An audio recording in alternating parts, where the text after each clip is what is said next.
Hi everyone, my name is Ashley Chova, and I am the Contra Costa Air Quality Fellow for New Voices Are Rising. So today I will be giving my summit presentation where I will be talking about polluters in the Bay Area, going over why air quality is so important, and talking about how these polluters are affecting the areas and also the health of the community. Next slide. So here's a little overview of everything I'll be going over today. Firstly, I'll be giving some definitions and talking about the importance of air quality monitoring. Second, I will be going over a brief history of air quality in Contra Costa County. Thirdly, I'll be doing some refinery spotlights on 3 refineries in the Bay Area.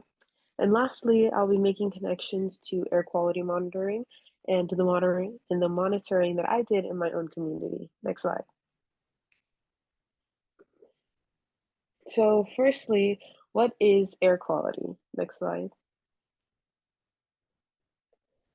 So air quality is defined as the degree to which air is suitable or clean enough for humans or the environment. So essentially, air quality monitoring means ensuring that the air is clean enough for humans to breathe. And clean air is extremely important as bad air quality can lead to a lot of poor health outcomes, such as asthma, lung disease, and lung cancer. And monitoring air quality is very important because it allows us to track how good or bad the air quality is and allows us to make changes to improve the health of our communities. Next slide, please. So there are many different ways that you can track air quality. There are many free air quality trackers on the internet. For example, the Purple Air Map is the one that I used for my air quality monitoring. But there are also different trackers, one of which is called AirNow.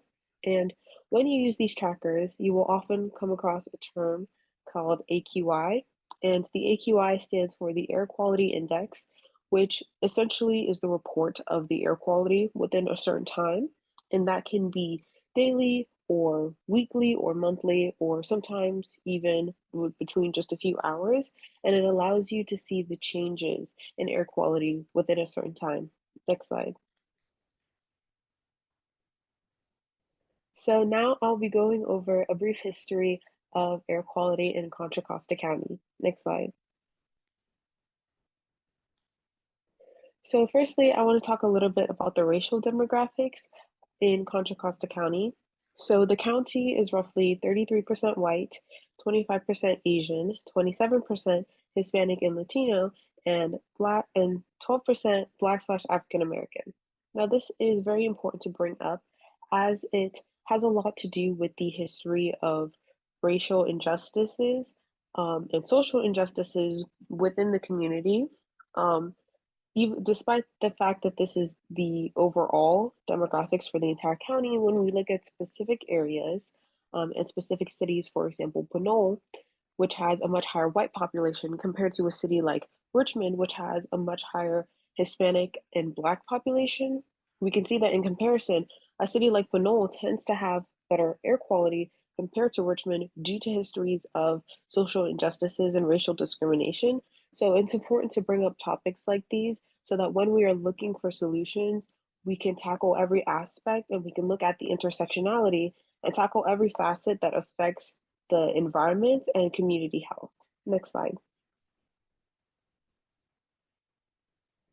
So now a little bit into a brief history. So Contra Costa County faces many air quality challenges, mostly due to growing industry and to the number of factories. Um, it experiences a lot of air pollution, mostly due to the industrial facilities and also due to things like wildfires and vehicle emissions. Now, now during World War II, a lot of factories and chemical plants and refineries started popping up due to the county's proximity to major transportation routes and due to its proximity to cities like San Francisco. But after the war ended, a lot of these refineries and plants stayed in the area and continued to create pollution, despite the fact that they were no longer needed as much. Next slide. So now I'm going to be doing a refinery spotlight and looking at 3 refineries within the Bay Area. and how they are affecting the communities that they're inside of. Next slide. So the first one I'll be looking at is the Chevron refinery in Richmond. So the Chevron refinery opened on July 3rd, 1902, and it is one of the largest and oldest continuously operating refineries in the United States. It is owned by the larger Chevron Corporation, which is also one of the largest energy companies in the world. Chevron manufactures different fuels like gasoline, diesel, and jet fuel. And it is a large source of air pollution in Richmond. And this is mostly due to things like leaks and fires, which occur commonly and lead to many health risks. For example, a big example of this is the 2012 fire, which broke out at the refinery and resulted in a shelter in place for the residents and resulted in thousands of residents having to seek medical attention. Next slide.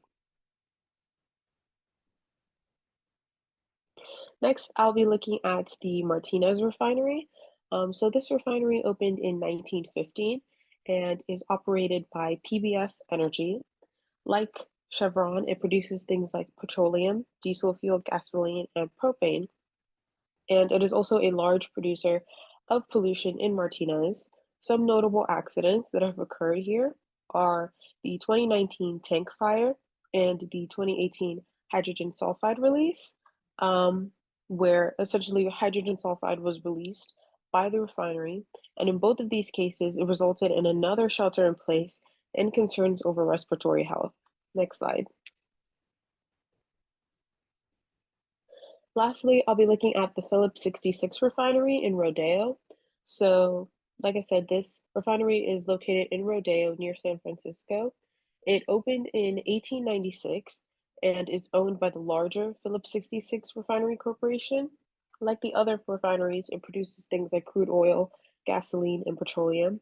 And it also has large environmental and safety concerns due to things like fires and leaks and explosions. Also, because the refinery emits air pollutants like nitrogen oxide and sulfur dioxide into the atmosphere. Next slide. So next, I will be going over the air quality monitoring that I did for the fellowship and talking about some of the connections between that and these refineries. Next slide. So here is a graph that I made of the air quality monitoring that I did in Pinole, which is where I live. So I tracked the air quality 3 times a week on Monday, Wednesday, and Friday. And I created this graph with the average of each week, showcasing how the air quality changed overall. And over here on the side, I found that the average air quality, the average AQI over all 24 weeks was 22, which is pretty good considering that any air quality below 50 is considered good. Um, as we can see throughout the graph, we can see that the air quality did change quite frequently.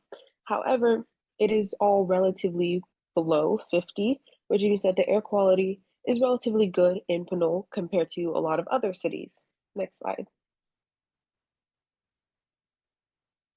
So now, to draw some conclusions, we can see throughout this presentation that monitoring air quality is key to ensuring the health of our communities. Good air quality not only protects our environment, but it helps protect ourselves. It is important to look at intersectionality between things like social justice and environmental justice to ensure that when we go about fixing issues within our communities, we are looking at them from every facet. Nextly, refineries and factories contribute a lot to pollution in our communities, and it's extremely important that we look at cleaner forms of energy production and implement them in our community to not only better the community health, but to better the health of the environment and to create a cleaner future and community for next generations. Next slide. So that was my presentation on air quality monitoring and different refineries in the Bay Area.